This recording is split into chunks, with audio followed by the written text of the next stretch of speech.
This session is together with Sedana Medical, and we have the CEO, Christer, here, who's going to present.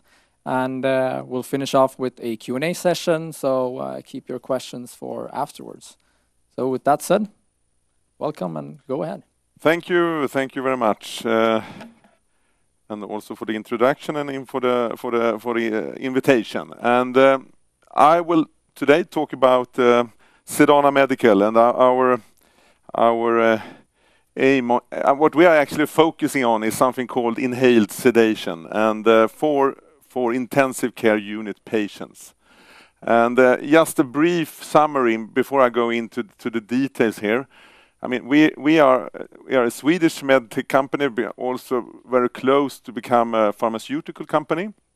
And we do have a leading and a unique position in the inhaled sedation field.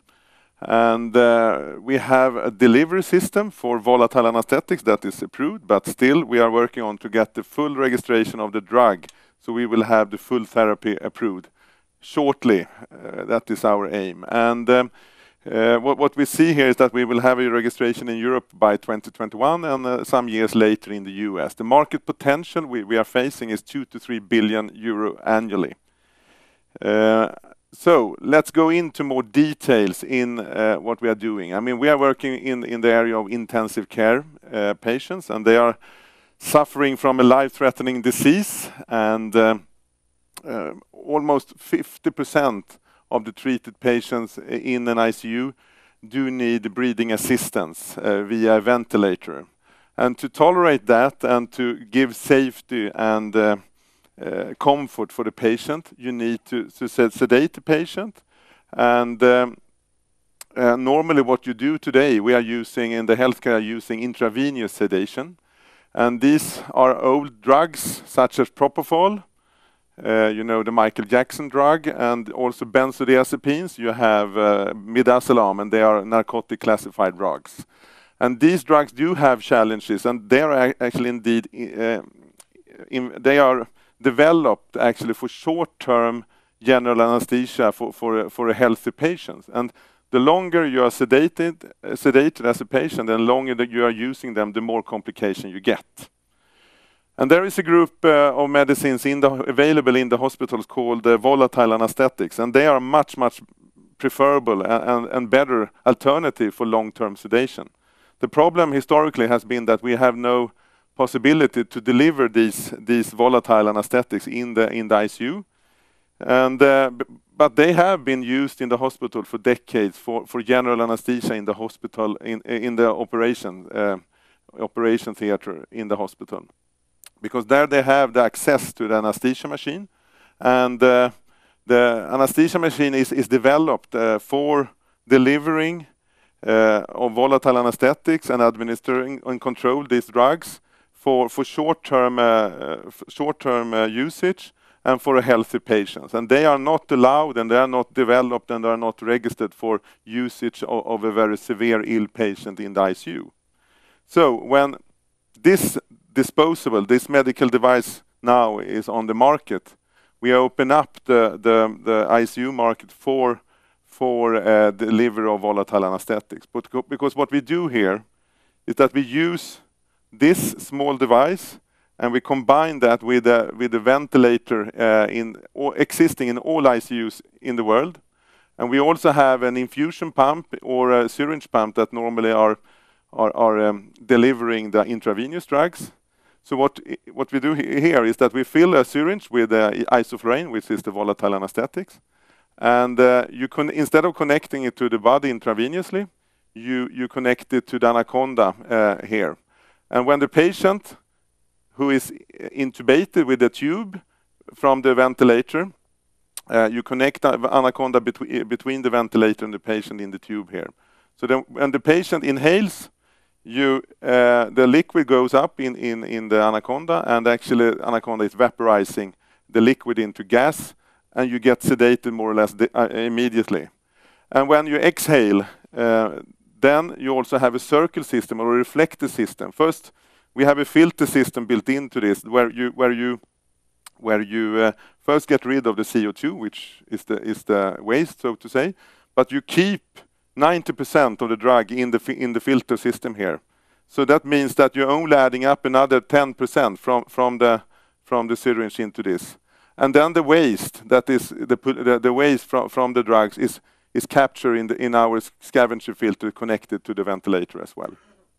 So, and these features, together with a heat and moisture exchanger and bacteria filter, is a perfect combination with this sophisticated ventilator and actually we have a perfect anesthesia machine made for a severe ill intensive care unit patient.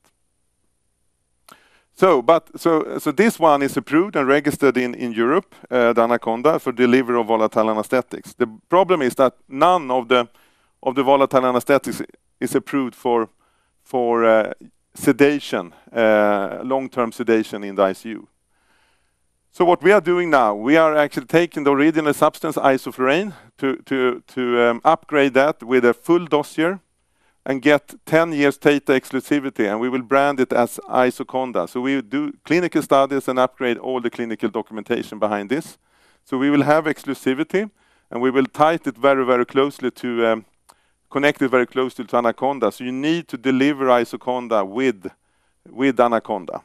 And then we also will have special adapters sitting on the, placed on the bottle, which only is fitting into our syringes, which only fit into to Anaconda. So we will have a very, very close system here.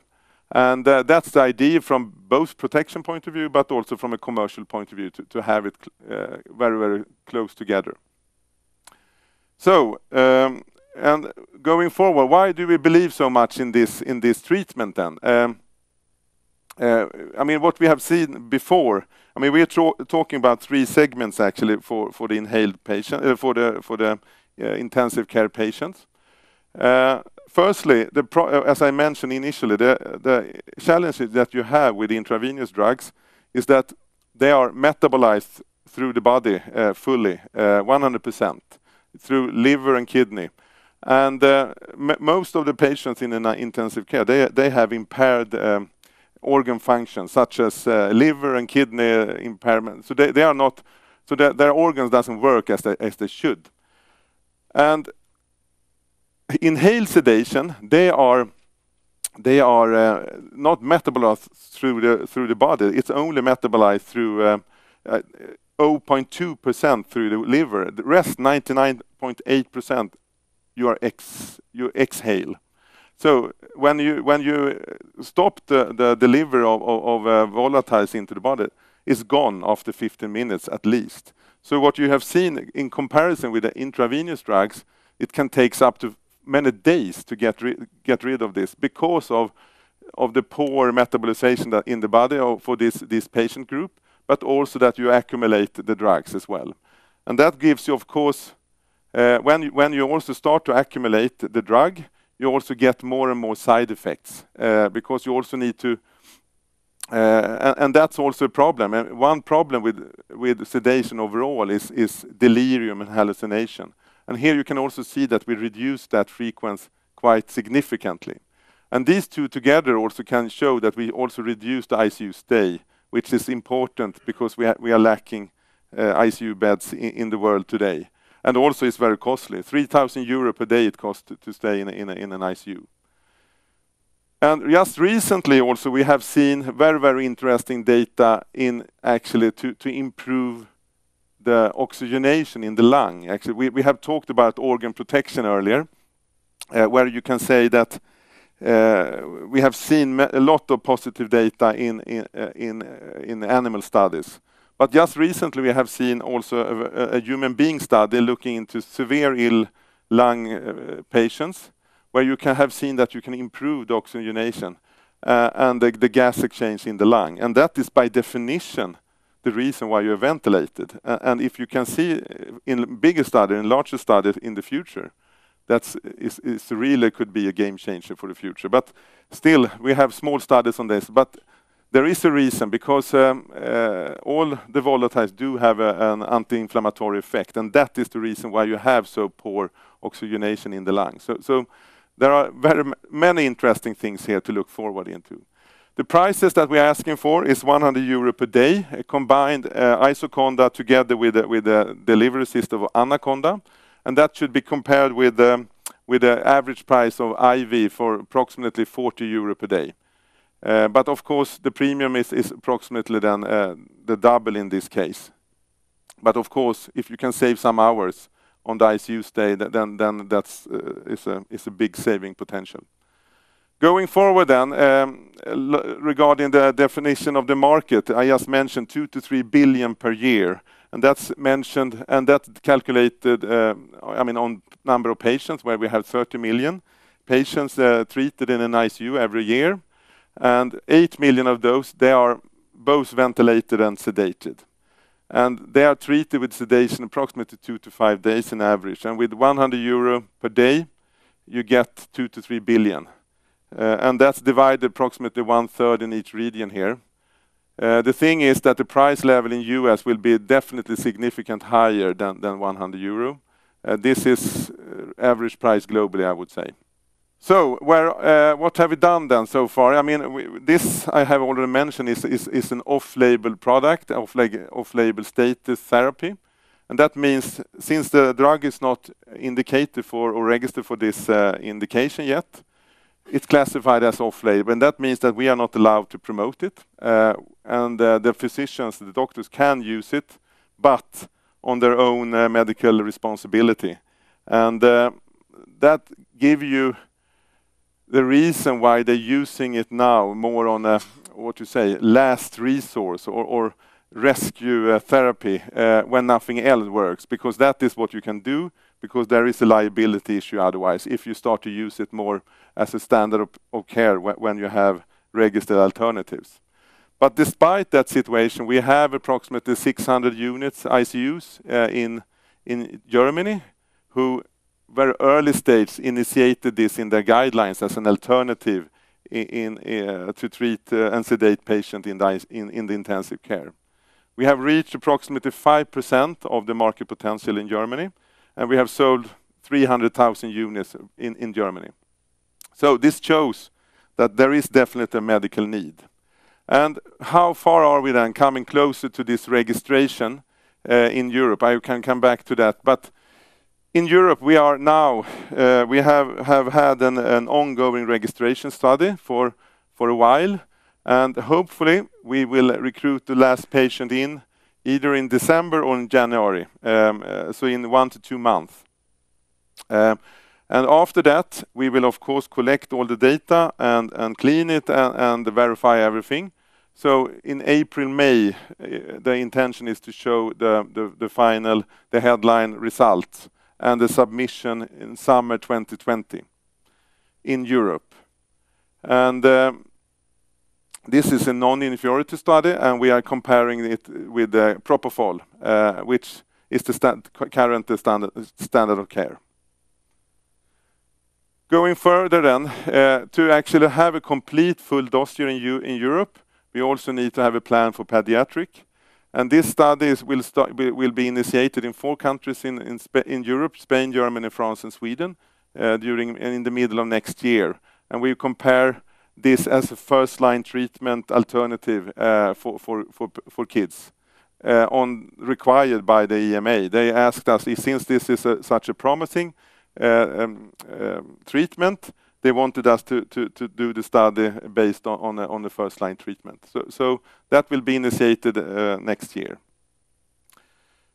Regarding US then, we have met FDA, and we have had long discussions with them, and they are very supportive when it comes to our aim to make a combination registration, where I mean, that's important for us from a protection point of view, that they are very tied together. And they also responded very clearly on our questions, so we know what we have to deliver, and we also feel that we can deliver it. And in this case, we have now initiated the package that they required, both with non-clinical data, tox studies, animal studies. So that has been initiated. We have done the initial feasibility test on that, and it looks promising. They also asked for a human factor validation, and that means that you need to test and show that this works, the device, but since this is not approved in US, and that needs to be done, and we have also initiated that process, and together with Harvard in US. And these two, both the tox studies and the human factor, they need to be finalized before we can initiate the clinical studies of the approximately the same number of patients that they asked for in Europe, 300 to 500 patients. And that our ambition is to initiate these studies in 2021, early 2021. And 2 years of work with these studies, so we can submit the application in 2023 in US and have a final approval by 24. So that's the plan with US, and also I wanted to mention, and this is the reason why we also raised capital just recently, 1 to 2 months ago, to actually to be fully funded for the registration process in US. So looking into a summary of the timelines then, what will happen? First in Europe, we will have now the communication about the last patient now in 1 to 2 months. We will have the top line result April, May, and the submission hopefully then in next summer. And then in line with that, we will also try to finalize all the tox and the human factor validations during the next coming 6 to 8 months. So next summer we can start to have the discussion with FDA regarding IND and initiating the clinical studies. And we will decide approximately 2 years before registration what to do in US when it comes to the commercialization. Should we do it ourselves or should we do it together with a partner? So that will be communicated later. From this point of view, registration and commercialization is fully funded in Europe, and the registration process as well is fully funded now in US. So that looks good. And then the rest of the world, the last words about that. Europe and US is the main focus for us, both from a registration point of view and the commercialization. But of course, there are some very interesting markets in Asia, and Japan is one of them. And there we have an approval of Anaconda since a year ago, but we have still the same challenge with the off-label situation. So we need to also register Isoconda there as well. And we have had some initial contacts with the Japanese authorities, but we will wait until we have an official meeting with them until we have the European dossier in place. So roughly around next summer, we are planning to have an official meeting with the Japanese authorities to see what their requirements are. And it's the same actually with China. We will wait until we have the full dossier, European dossier ready, and then go to the Chinese authority as well with Isoconda. We have, although initiated the registration process together with our partner in China when it comes to Anaconda. And we are working with the second biggest life science company in China, and they have initiated their fast-track registration process there now. And then I can just give you a short brief also of India. It's an interesting market. 10% of the Indian population do have a private health insurance. So it's a potential bigger than Germany. And we have now treated the first patient with Anaconda in November. And although we have no registration yet of Anaconda, but the initiation of the registration process is there, and we have a very good partner and distributor there. So it's interesting, but of course it's quite kind of opportunistic. So if we succeed, we are very happy. But so Europe and US is still the main focus here. I think I can finalize with this slide. Our targets, the priorities you have heard about, the financial targets we have communicated before, but we are aiming to have a growth approximately by 20% until the registration in Europe. In parallel to that, we are building a larger sales and marketing organization as well as a medical organization, since we're also preparing to become a pharmaceutical company. We are delivering 3 years, estimating to deliver 3 years after launch in Europe, approximately 8 to 10% of the potential in Europe. So that's approximately 500 million Swedish crowns. Currently, in Q3, we have 73% gross margin, and that is the range where we also estimate for the future, 70-75%. Of course, that will give us very healthy EBITDA margin when the volumes goes up as well, with this kind of gross margins. So that is the financial targets. We have not guided anything when it comes to the sales outside Europe yet, but we will come back to that. Okay, that's the last word from me.